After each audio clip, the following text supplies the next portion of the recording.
ধর্মনগর বখাস্তেও হাকতর হামক্রাই ইংমানি কক মুদিনি হাপাঙ্গ হামক্রাইনি কক লুকুরকনো খানারিখা বিজেপি বদলনি বখাক্তই ধর্মনগরনি কাহামনাই কলমংতে লুকুরকনি হামক্রাইনি কক লুকুরকনো সাউই খানারিনা বাগৈ ধর্মনগরনি কালিদিগি গানানি নেতাজি মাংথং গানাও তাংসালো কাইসা পান্ডা সংসজাখা ভারত হাকতরনি মন্ত্রী অকরা নরেন্দ্র মোদিনি হাপাং বিসিসি সাকামানি ন তৈ tei kwbangma luku hamkraini samung tangmano lukurokno sai khnarirna bagino basi dok Dharmanagar মন্ডলনি বখাক্তই পান্ডা সংসজাখা aro manjakha বিধান সভানি স্পিকার বিশ্ববেন্দু সেন ধর্মনগর মন্ডলনি tangphang semalna dolini tuiphang mitali das de BJP বদলনি adongrok borok saka digital India Ujjwala Yojana Ayushman Bharat operation Sindhu de katal surungmungno tei kwbangma hamkraini samung tangjagai tongo paithogo bodolni bokhaktui sajaka hamkraini kok nok nogo birnani engthong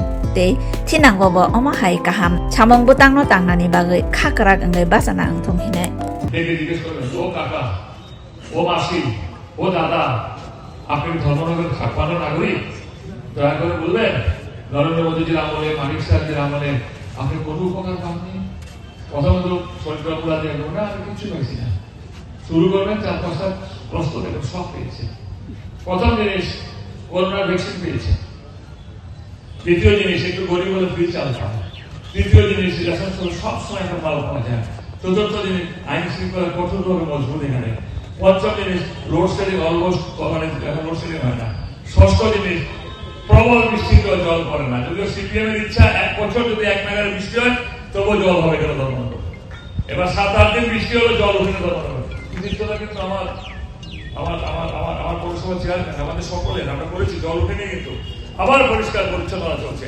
জিজ্ঞেস করুন না পথচারী কাউকে জিজ্ঞেস করবেন যে উপকার কিছু পেয়েছেন কিনা গ্রামীণ শহরে থাকলে ভাতা পাচ্ছে কোনো উপকার নরেন্দ্র মোদী দিয়ে দিচ্ছেন সবচেয়ে বড় কথা যে গরিবানার মতো ছিল ধর্মনগরটা স্টেশন দিয়ে আসলে গাড়িতে রেলগাড়িতে বাস ডিপে আসলে দেখা যেত মেলা শহর ধর্মনগর গরিব গরিব ভাব সিপিএম তো গরিব গরিব ভাবই করে রাখতো মেলা 3টি মাইল লাইট জ্বলে লোডশেডিং হয় আজকে ধর্মনগরটা কিন্তু মনে হয় সে মেলা নাই 3টি মাইল লাইট জ্বলে না একটা আধুনিক শহরের রূপ আমরা দিতে পেরেছি ভারতীয় জনতা পার্টি ধর্মনগরকে তাকে দেখলে গর্ব হয় এখানে আমাদের সাংস্কৃতিক দলের অনেক ভাই বোনেরা আছেন আপনাদেরকে স্বাগত জানাই 74টা সাংস্কৃতিক দল নাচ করছে গান করছে ভাবতে পারেন ধর্মনগরের 37টা শিশু নাটকের দল নাম দিয়েছে 37টা আগরতলা দিয়েছে 33টা ধর্মের 37টা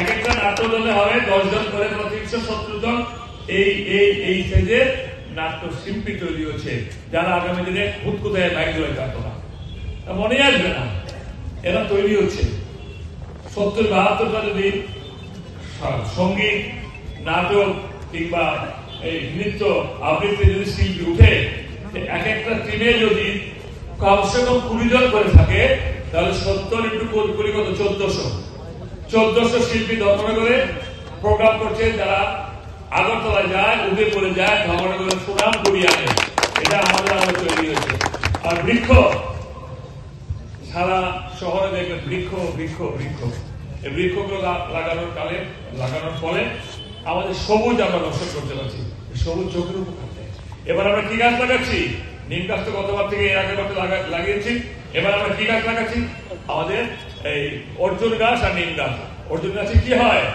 হাড় ভালো হয় আমাদের মানুষের হাড় মুক্ত বাতাস দিতে পারলে যেটা অর্জুন গাছে খুব উপকার দেবে নিম গাছ তো বরাবর সবসময় ভালো খেলো ধর্মনগর তৈরি করে প্রচুর খেলো অপেক্ষা করে ডিসেম্বর মাস কবে আসবে এইভাবে আমরা ধর্মনগর একটা শান্তির সুন্দর স্থিতিস্থাপকতা নিয়ে এসেছি যাতে মানুষ প্রাণ করে খুশি থাকতে পারে সমাজেরা বলেছে প্রায় 1200-1000-এর মতন এগুলো তো সাংস্কৃতিক গেল খেলাধুলা গেল 1000-এর মতন পরিবারে আমরা ডাল ভাত খাওয়ার মতন সরকার নয় বিশ্ববন্ধু সেন বিজেপি ধর্মনগর মন্ডল ডাল ভাত খাওয়ার মতন এটা সিপিএম উদার পেয়ে মানিক সরকার আগে বছরে বলিয়ে দিত গল্পটা জানেন দুর্যোধনের তালে পরে দুর্বাসা মুনি পাণ্ডবরা যেখানে আশ্রয় নিয়েছিলেন বনবাসে গিয়ে বললেন সীতামা আমার 100 সাধু সন্ন্যাসী অধিবাসী আছে, আমরা গঙ্গা থেকে স্নান করে আসি কিংবা যমুনা থেকে স্নান করে আসি, এসে আমরা খাবো, তুমি আমার ব্যবস্থা করো। সীতামা দেখলেন সর্বনাশ, দুপুরে খাবার শেষ, আমি কি করবো? শ্রীকৃষ্ণকে ডাকছেন, সখা রক্ষা করো, সখা রক্ষা করো, সখা রক্ষা করো। শ্রীকৃষ্ণ কি হয়েছে? সখী বলে এই যে অবস্থা, কোথেকে খাবার দেবো দুর্বাসা থেকে? তাহলে এখন আমাদের সবাইকে অভিশাপ দিয়ে বর্ষ করে দেবে। ওরা তোমার ডেকের মধ্যে কিছু লাইকা দেখে দেখো সব তো ধারণা সব বসে গেছে সখা। তো মানে একটা থালা নয়, দেখে ডেকের নিচে কার্নিসের নিচে একটা ভাতের টুকরো পড়ে আছে, তৈরি করেছি যেটার মধ্যে আর কখনো সিপিএম কংগ্রেসকে কোনো সুযোগ দেবে না। বাস, আর কোনো চিন্তা নাই, নিশ্চিত থাকুন।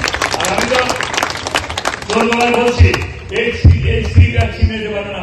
এত মাতৃশক্তি, এত অসুর দলনী, এত ধনুজ দলনী, যে দলের সমর্থকের বসে থাকে, আপনাদেরকে প্রণাম করি আমার মায়ের মতো, দুর্গা দেবীর মতো। সবাই আপনারা আছেন মানে আমরা আছি। বাস, নরেন্দ্র মোদী উন্নয়ন কত দিকে বললো বলুন? আমাদের ভারতবর্ষে যে আমরা যে আটা খাই, তা গমে এখন সারা দেশ ভরে যাচ্ছে। আমরা যে সামরিক দিক থেকে, ডিফেন্স দিক থেকে সামল বললো, পাকিস্তানকে শিক্ষা দিয়ে দেওয়া হয়েছে। সবচেয়ে বড় কথা, শিক্ষাটা কি দিয়েছে এটা অনেকে জানেন, কেউ হয়তো আমার থেকে বেশি জানেন। পাকিস্তান কোথায় বলতো না, আমরা অ্যাটমিক এনার্জি আছে, আমরা অ্যাটম বোম মারতে পারি, আমরা দেখাতে পারি। অথচ পাকিস্তানের ঠিক অ্যাটম বোম যেখানে মাটির নিচে পোতা আছে, সেই জায়গাতেই কিন্তু কি আমাদের ভারতীয় সেল করেছে। সঙ্গে সঙ্গে তাকে হেল্প করেছে আমেরিকা, মিশর থেকে প্লেন পাঠিয়ে সেগুলো গ্যাস না বেরোতে পারে তার ব্যবস্থা করে দিয়েছে। পাকিস্তান কিন্তু আছে সর্বশান্ত পৃথিবীর মধ্যে 10টি ঋণগ্রস্ত দেশ থাকলে পাকিস্তান একটা, যেখানে মানুষ এখন ভাত খেতে পায় না, যেখানে জল পায় না, তারপরে তারা সন্ত্রাসবাদীদেরকে মদত দেবে। এছাড়াও আবার লক্ষ্য করুন, সব মুসলমান কিন্তু সন্ত্রাসবাদী নয়, আবার সব হিন্দুও কিন্তু ভারতের শান্তি সুস্থির পক্ষে নয়। আজকে থেকে 20-25 দিন মাঝখানে আগে একজন ইন্ডিয়ার যে একজন কি বলে মানে একজন ফেসবুক করে রিল বানায়, একটা নায়িকা ধরা পড়লো না, সে কিন্তু হিন্দু, এখন সে ভারতের কারাগারে আছে। অনেক সোলজারে আছে হিন্দু, সে কিন্তু ধরা পড়েছে পাকিস্তানের সঙ্গে গুপ্তচর বৃত্তিতে, সেই মহিলা এখন কিন্তু ভারতের কারাগারে আছে। দেশপ্রেম ধর্ম দিয়ে হয় না, দেশপ্রেম টুকরো পড়ে আছে। শ্রীকৃষ্ণ ঠাকুর খেলেন, ওখানে স্নান করছেন, খরালে ওনার সব পেট ভরে গেছে, সব পেট ভরে গেছে। আমার খাবো না, আমাদের পেট ভরে গেছে, আবার দুর্গাশ্রমী আশীর্বাদে চলে গেলেন। এটা হচ্ছে পৌরাণিক কাহিনী। আর সিপিএম এর মানিক সরকার যখন আসতো বিবিআই মাঠে, সকালবেলা থেকে 9টা 9:30টার মধ্যে সারা গ্রাম শহর বাগান টাগান একবার বিভিন্ন উত্তর করে মানুষের এখানে বসে থাকতো, খিদা পেটে জ্বলছে, পেটের মধ্যে গ্যাস্ট্রিক হচ্ছে। মানিক সরকারের বক্তব্য পরে সবাই বলছে, বাহ পেটটা তো ভরে গেল, আমরা সব গরিব মানুষ হঠাৎ করে পেট বললো কেন, মনে হচ্ছে পোড়া মাংস খেয়েছি। সিপিএম ক্ষুধার পেট বচনে ভরাতো, আর আমরা ধর্মেন্দ্র মন্ডল, বিশ্ববন্ধু সেন ক্ষুধার পেট চাকরি দিয়ে ভরিয়ে দিচ্ছি। চাকরির ব্যবস্থা করেছেন মাননীয় প্রধানমন্ত্রী নরেন্দ্র মোদীজি, চাকরির ব্যবস্থা করে দিচ্ছেন মাননীয় মুখ্যমন্ত্রী মানিক সাহাজি। অত্যন্ত ধৈর্যশীল, অত্যন্ত প্রাজ্ঞ ব্যক্তিত্ব আমাদের মাননীয় মুখ্যমন্ত্রী। সুতরাং আমরা টেনশন করি। গতকালকে একটা দুর্ঘটনা ঘটেছে, কোনো কিছু উশৃঙ্খল ছেলে চন্দ্রপুর একটা ছেলেকে মারপিট করেছে। আমি বলেছি আইন আইনের মধ্যে চলবে, সে যেই হোক, সে পার্টির যত বড় নেতা, যত বড় পোর্টফোলিও, আইন আইনের মধ্যে চলবে। Law will go on its own course. বাস, হতে দেব না, এগুলো হতে দেব না। এবং হতে দিচ্ছি না বলে ব্যবসায়ী সমাজ খুশি, ছাত্র সমাজ খুশি, আমার মা বোনটা খুশি। এখানে কতবার একটা বক্তব্য শুনে মুক্তি হয়েছে, সুনন্দা নাথ আছে, সে কতবার কোন একটা প্রোগ্রামে বলছে তার ছেলে আর মেয়ে ভাই বোনে কালী পূজা দেখতে গেছে। দেখতে দেখতে তখন রাত 2টা আমরা ফিরেনি, তখন ওরা স্বামী স্ত্রীতে গল্প করছে, এরা যে ফিরল না এখনো, ভয় লাগছে তো কি। তখন স্বামী হচ্ছে হিল্লোল, সুনন্দা বললো আমি চিন্তা করি না, কাকু আছে তো তখন আমার ছেলে মেয়ে কোনো চিন্তা নাই।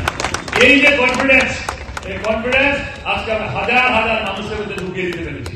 হাজার হাজার মানুষের মধ্যে সবাই কনফিডেন্ট, নিশ্চিত আত্মবিশ্বাসে ভরছে, দিল ভরা, যে আমরা এখানে শান্তিপূর্ণভাবে সব অবস্থান দিতে আছি, সবাইকে নিয়ে আছি।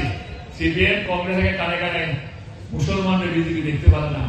হাজারবার বলেছি, আজকে নাম বলবো, কত মুসলমান এসছে এখানে বলবো। সরলা সাহেব এসছে, সুলেমান এসছে, তবারকের ছেলে এসছে, আমার নাজবাদি এসছে, ফয়াজ এসছে, এগুলো তো সবসময় মুখে মুখে থাকে তো। আর হ্যাঁ, ওই যে এই যে মুখী দেশে আমার মাইনরিটি মন্ডলের প্রেসিডেন্ট রাগটা একটু বেশি দুর্গতি করে, মানে সিপিএম এর উপরে গম্ভীর একেবারে সিল করে দিয়েছেন অনেক বছরের জন্য। বলুন ঠিক আছে, বলুন এরপর আমি অ্যাড্রেস করবো 56 ধর্মনগর বিজেপির পক্ষে সিল হয়ে গেছে কিভাবে বলবো, 100% না, লাখ লাখ পার্সেন্ট সিল এই আসন বিজেপি জিতবে জিতবে জিতবে। কারণটা বলুন, কারণটা বলুন। আমি মাতৃশক্তির উপস্থিতি দেখো, মাতৃশক্তির উপস্থিতি দেখো, মা মহামায়া, মা দুর্গা, মা কালী, মা সরস্বতী সবাই এখানে হাজির হয়েছে আজকে। এই শক্তিকে পরাস্ত করে সিপিএম আর কংগ্রেস তার জীবনে এখানে আসবে অসম্ভব অসম্ভব অসম্ভব। এই মাতৃশক্তির উপস্থিতিতে মাতৃশক্তি মানে দুর্গা, দলজ দলনী, সিপিএম আর কংগ্রেস দলজ দলন হয়ে গেল। উপস্থিত আছেন আমার মন্ডল সভাপতি শ্যামলনাথ, আমার সঙ্গে মানুষের সঙ্গে মিশছেন। মানুষ যখন ভালোবাসা দেবে, মানুষের হৃদয় থেকে বড় চিরার কিছু হতে পারে। মানুষ যদি তার হৃদয়ে উঠে যায়, আমি বলছি বহু হিন্দু আছে, বহু মুসলমান আছে, অনেক এখানে আসেনি বিজেপি থেকে। শ্যামল যেটা বলেছে পায়নি, কেউ শেয়ার করতে পারবে না। পাওয়ার পাওয়ার পাওয়ার থেকে বেশি পেয়েছে। কেউ কেউ আছে ওই দূরে বাইরে বসে থাকবে, তাই তো দেখে লেগেছেন আমাদের, কিন্তু আমার হাজিরা কমপ্লিট, এদেরকে বিশ্বাস করবেন না। আমি সবচেয়ে বেশি আনন্দিত আজকে যে মুসলমান সমাজ সিপিএম কংগ্রেসের অপপ্রচারে আমাদের থেকে মুখ সরিয়ে দিয়েছিল, সে মুসলমান সমাজের প্রচুর পুরুষ এবং মহিলা আজকে এখানে হাজিরা দিচ্ছেন। শুধু আজকের থেকে নয়, দীর্ঘদিন ধরে আমাদের সঙ্গে বিধিবেশনে সাহায্য করছেন। সে এমন একটা কথা বলেছে, আমি অন্য বিধানসভার